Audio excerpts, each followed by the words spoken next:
Salut la compagnie, comment allez-vous? Aujourd'hui, je vous ai ressorti la Blackmagic 6K Pro pour vous parler et vous présenter le nouveau rig Tilta. Vous le savez, la 6K Pro, je l'ai testé, c'est une superbe caméra que je recommande. Mais si vous souhaitez l'équiper d'un micro, d'un moniteur, d'un follow focus ou autre accessoire, on va avoir besoin au minimum d'une cage adaptée et puis ensuite tout autour, on va créer notre rig. Donc Tilta, marque reconnue mondialement pour la qualité de leurs accessoires. Je viens de vous présenter dans la vidéo précédente leur nouvelle Matbox Mirage, d'ailleurs elle est juste ici. Sur le rig, elle s'adapte très bien. Alors ils ont des cages pour quasiment toutes les caméras et les marques du marché. Pour la 6K Pro, ils ont plusieurs kits. Tu peux prendre juste la cage ou alors la cage plus la poignée supérieure. Tu peux rajouter aussi la poignée latérale avec la plaque de montage pour l'équiper par exemple de tige rod, pour mettre un follow focus, soutenir la Matbox. Ils ont plein d'options, plein de manières pour personnaliser notre rig. Et ça tombe bien, pour cette vidéo, j'avais pas mal d'accessoires à vous tester. Donc je vais vous tester plusieurs setups, peut-être qu'il y en a un qui va vous intéresser. Posez-vous tranquillement, c'est parti, bonne vidéo.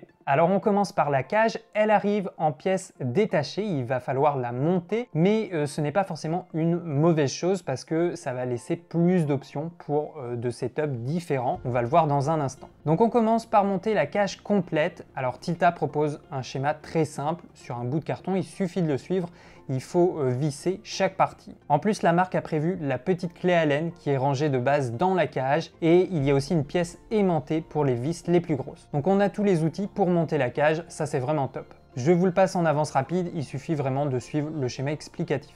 Ça y est, la cage est assemblée, elle est prête, voilà à quoi elle ressemble. Alors elle est très légère, elle pèse seulement 187,3 grammes et elle est conçue dans un alliage d'aluminium et d'acier inoxydable. C'est la qualité Tilta, de première impression on a quelque chose de robuste et aussi d'esthétique. C'est vrai que les accessoires Tilta ont toujours eu un look assez sympa, un peu dans le style Transformers. Alors ensuite on vient installer la 6K Pro dans la cage. Alors pour ça il n'y a pas besoin de vis supplémentaires, elles sont déjà sur la cage. On va juste avoir besoin du petit tournevis métallique.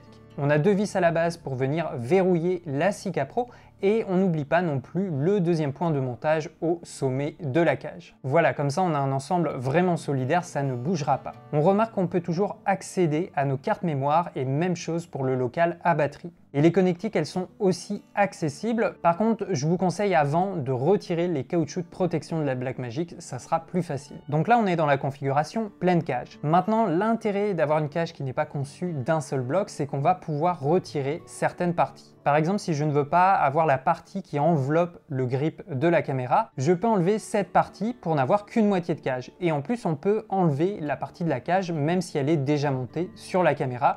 Il suffit de retirer les vis de tout à l'heure. Et voilà, là j'ai un accès à mon grip sans aucune gêne. Maintenant, ça ne s'arrête pas là, il y a encore d'autres possibilités. Vous avez peut-être envie aussi d'utiliser le grip batterie de la 6K Pro. Eh bien, sachez que c'est possible, Tilta a pensé à tout. Il suffit de dévisser les deux vis qui retiennent la caméra à sa base et d'enlever les deux vis qui retiennent le plateau du bas. Ensuite, on peut retirer le petit cache qui protège les cellules sur la 6K Pro. On ajoute le grip batterie et puis on vient revisser la plaque du bas de la cage. Une fois que c'est fait, il reste juste à ajouter la dernière partie qu'on n'avait pas utilisée jusqu'à présent. Ça va venir sécuriser le grip batterie. On a une vis au-dessus et deux en dessous. Donc ça, c'est la troisième config possible. À partir de là, on peut accessoiriser la caméra comme on l'entend. Nous, on va revenir sur la config pleine cage sans le grip batterie. Ensuite, on va se faire un petit tour de la cage. Sur le sommet, on a un emplacement caoutchouc avec deux trous 1/4 de pouce pour verrouiller par exemple une poignée. Tout autour, on a des trous 1/4 de pouce et Harry. Sur l'épaule droite, on a une rosette Harry, quelques trous 1/4 de pouce et un autre emplacement caoutchouc. Sur le côté droit, on a une multitude de trous 1/4 de pouce, on peut y attacher un support Natorail. À l'opposé, sur le côté gauche, on retrouve une rosette, du 1/4 de pouce et il y a naturellement une prise Natorail, pas besoin d'adaptateur. Et enfin, sur l'épaule gauche, on a un trou Harry et le troisième emplacement caoutchouc. Donc voilà, il y a pas mal de possibilités pour créer un rig assez sympa. Ensuite, si vous prenez le kit de base, on va avoir d'autres accessoires à rajouter. On peut commencer par la top handle, la poignée supérieure, qui est souvent un des éléments essentiels dans un rig. On vient l'installer sur l'emplacement caoutchouc, au sommet de la cage. Il y a un petit patin de serrage avec une vis, donc ça va permettre d'avoir une prise bien solide. Il n'y aura pas du tout de jeu. Et si on veut, on peut installer un rod 15 mm horizontalement pour y attacher d'autres accessoires. C'est toujours une option en plus. Sur la poignée, on a deux emplacements caoutchouc, un devant et un derrière. Après, sur le caoutchouc avant, il y a un petit loquet de protection, donc ça c'est cool. Ensuite, il y a une multitude de trous 1/4 de pouce et 3/8, et il y a aussi un trou Harry de chaque côté. Donc pour résumer, on a une poignée entièrement customisable. Ensuite, dans le kit basique, tu as un support pour SSD. Alors celui-là, il est conçu pour le T5, il peut s'installer un peu partout. On peut le mettre par exemple sur le plateau du haut, juste devant la poignée, il y a une vis 1/4 de pouce avec un petit pic de verrouillage. Ensuite, on glisse le SSD dedans et on finit de serrer la vis, ce qui vient verrouiller en même temps le SSD. Ensuite, il faut utiliser le câble USB-C à coin 90 degrés. En plus, à chaque bout, il y a une petite vis pour venir verrouiller la connectique. Et si on veut, on peut coincer le câble à l'emplacement prévu sur la cage. Comme ça, il ne gêne pas, ils ont vraiment pensé à tout. Alors là, c'est le support qui est adapté au SSD T5, mais ils en ont un aussi pour le Samsung T7, pour les disques Wise ou encore ceux de chez Angelbird. Il y a aussi un adaptateur HDMI avec un coin courbé à 90 degrés. En plus, il y a une petite vis de serrage, comme ça la connectique est beaucoup plus facile à aller chercher et à utiliser. Après, il y a juste le support de rod 15 mm que là je n'ai pas pour ce test, mais qui se trouve également dans ce kit.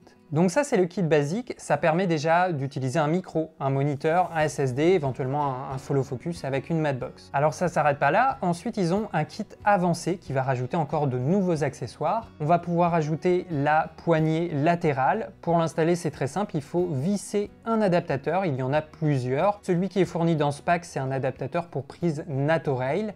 Donc on le visse à la poignée et ensuite avec la prise NATO, c'est vraiment très simple à fixer sur la cage. On voit qu'il y a une courroie en cuir pour soutenir la main, donc ça c'est très confortable. Alors là on n'a pas une simple poignée, si vous ne connaissez pas les poignées de la marque Tilta, elles font bien plus que ça. Déjà premièrement, tu peux choisir l'angle de la poignée, il faut juste presser la languette métallique qui dépasse et voilà, on va pouvoir régler sa poignée en fonction de la hauteur de la prise de vue. Ensuite, autre fonctionnalité, on peut régler le focus, la mise au point. Tu vois qu'il y a une molette devant la poignée qu'on va pouvoir contrôler avec l'index. Alors il faudra installer aussi le moteur du follow focus, c'est le Nucleus Nano, mais là il n'est pas inclus dans ce kit. Et aussi dans la poignée, on peut installer une batterie, donc ça c'est super pratique, tu peux installer une batterie F570 ou F550, ça va permettre d'alimenter les moteurs du follow focus. Il y a aussi un bouton pour lancer l'enregistrement à partir de la poignée, mais là il faudra le bon câble. Après avec la Sika Pro, comme on peut le déclencher uniquement via l'USB-C, il faudra choisir entre le rec à distance ou le stockage sur le SSD. Ensuite sur la poignée, il y a deux prises, une sortie DC 12 volts et une prise USB-C 8 volts, donc ça peut permettre d'alimenter d'autres accessoires. Je vous ferai peut-être une vidéo sur le Nucleus Nano pour contrôler le focus à distance, comme c'est assez particulier. Et puis enfin, dans le kit avancé, on a aussi la base plate qui va nous permettre d'installer les rods pour un follow focus ou soutenir la Matchbox. Alors pour l'installation, c'est assez génial, il n'y a rien à visser parce qu'il y a déjà un système de plateau rapide compatible Arca Suisse. On a juste à faire glisser le plateau de la cage avec la caméra, puis on verrouille le tout avec le loquet. Ensuite, de chaque côté, en rouge, on a une monture Harry recette pour des accessoires, par exemple des branches pour la tenir en caméra épaule. Ensuite, au centre, il y a un espace réservé pour accueillir le boîtier pour un SSD au format M.2. Et puis après, sous la base plate, on a une série de trous 1/4 de pouce et 3/8 pour accueillir une queue d'aronde, un autre plateau. Et puis avec ça, tu as aussi des tiges rod de 30 cm en aluminium. Donc ça, c'est le kit avancé qui te permet déjà d'avoir un bon setup. Maintenant, on peut rajouter le mini follow focus. Il est très simple à installer, ça déporte un peu la commande de points, on a moins d'efforts à faire au niveau du poignet. On pourrait installer aussi la mini Matchbox Tilta. Alors pour l'installation, il faut d'abord choisir la bonne bague d'adaptation pour votre objectif, puis on vient glisser la Matchbox très simplement et on la verrouille. Elle va accueillir les filtres rectangulaires au format 4 par 5.65. On peut utiliser soit cette Matchbox, soit la nouvelle Matchbox Mirage qui est d'ailleurs installée sur ce rig. Avec la nouvelle Matchbox, on va pouvoir utiliser un filtre circulaire, notamment leur nouveau système de filtre à densité variable motorisé. Donc voilà, petit setup très complet. pas trop volumineux. Je vous ai pesé cette config sans micro, sans moniteur, elle arrive aux alentours de 3,6 kg. Donc ça reste, on va dire, raisonnable pour une config à main levée. Après, on pourrait encore rajouter un support pour batterie V-mount au niveau des rods qui dépassent derrière la caméra. Mais autrement, je pense qu'on a déjà l'essentiel. Alors je vais rajouter un micro et un moniteur juste pour vous donner une idée un peu de la config finale. Donc là, j'ai installé l'Atomos Ninja 5 et sur le caoutchouc de l'épaule droite, j'ai rajouté le Sennheiser MKE 400. Donc voilà le genre de setup que j'aime bien sortir en reportage. Peut-être que le moniteur est un peu haut, faudrait trouver un adaptateur qui soit compatible au trou Harry 1/4 pouce à l'avant de la top handle. Ensuite, pour ceux qui aiment travailler au viseur, Tilta a sorti une extension pour le viewfinder, c'est à acheter séparément. Alors là par contre il me manque le câble d'extension pour le viseur, je ne vais pas pouvoir vous le montrer. Mais en gros il y a le câble et un bras d'extension qui va vous permettre d'orienter, de régler le viseur dans le sens, la position que vous préférez. Et ça permet d'avoir un viseur en déporté comme ce qu'on pourrait avoir sur une caméra cinéma. Et puis enfin tu peux aussi l'utiliser avec le DJI RS2. Par défaut à nu, la Blackmagic 6K Pro elle coince un peu sur le DJI RS2, elle a tendance à être trop large. Mais là ce qui est bien c'est que la base de la cage est compatible directement avec le système Arca Suisse du DJI RS2. Il vient glisser naturellement sur le plateau de montage et comme il est assez long, on va retrouver les quelques centimètres qui nous manquaient sans la cage. Alors là, moi j'utilise la demi-cage. On peut utiliser la pleine cage, mais la caméra sera un peu trop déportée sur la gauche et du coup on serait obligé d'utiliser des contrepoids pour équilibrer l'axe du roulis. Alors que là, avec la demi-cage, on gagne à peu près 1 cm sur la droite et ça suffit à équilibrer l'axe du roulis sans aucun contrepoids. Donc si vous avez le DJI RS2, la cage permet en plus d'utiliser la caméra directement sur le gimbal. Donc ça évidemment c'est très intéressant, ça va être bien pratique.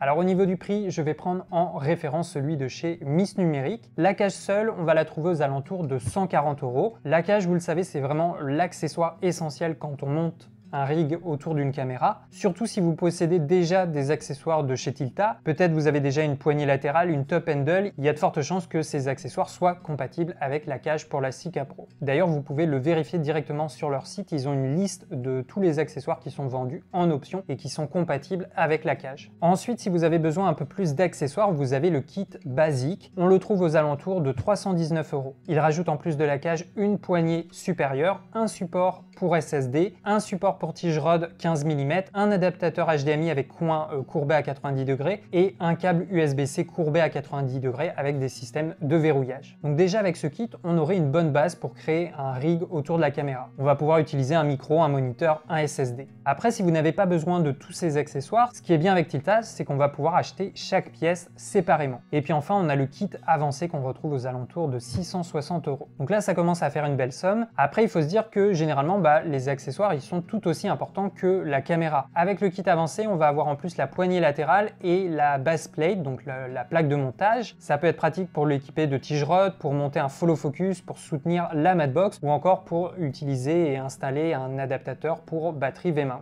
Donc le kit avancé, il est pas mal aussi, mais oui, ça commence à faire un peu cher. Donc à voir si vous avez besoin juste d'un seul élément en plus, peut-être qu'il vaut mieux l'acheter séparément. Et puis généralement, les accessoires, ils sont compatibles entre les différentes cages, donc ça reste un investissement sur le long terme. Allez, je finis par vous donner mon avis. Écoutez, je pense qu'il y a deux possibilités. Soit vous trouvez que la 6K Pro est déjà suffisamment imposante et que vous êtes plutôt généralement du genre à utiliser une caméra sur un trépied, ou alors elle vous intéresse plutôt pour de la captation, l'écran de la caméra vous suffit, vous n'avez pas besoin de moniteur. Dans ce cas-là, la cage et le rig ne seront peut-être pas essentiels, vous pourriez vous en passer. Soit vous êtes dans le cas où vous faites pas mal de prises à main levée, peut-être du docu, peut-être du reportage, vous aimez bien utiliser un moniteur externe, un follow focus, une matbox, une batterie V-mount, ou encore pour fixer un SSD, vous allez avoir besoin d'un emplacement spécifique. Donc dans ce cas-là, il faut au moins la cage, ça va vous donner accès à plein de points de montage, et puis on a plusieurs emplacements caoutchouc. Et puis ensuite, à partir de la cage, on peut personnaliser son rig avec une top handle, une poignée latérale, un follow focus, une plaque de montage, ou encore l'extension pour le viseur afin de l'utiliser en déporté. Donc il y a vraiment plein de possibilités, Tilta a fait en sorte de nous laisser un maximum d'options. Après, en plus du côté pratique, visuellement, c'est c'est plus impressionnant d'avoir un rig comme ça complet. On a vraiment l'impression d'avoir une caméra cinéma en face de nous.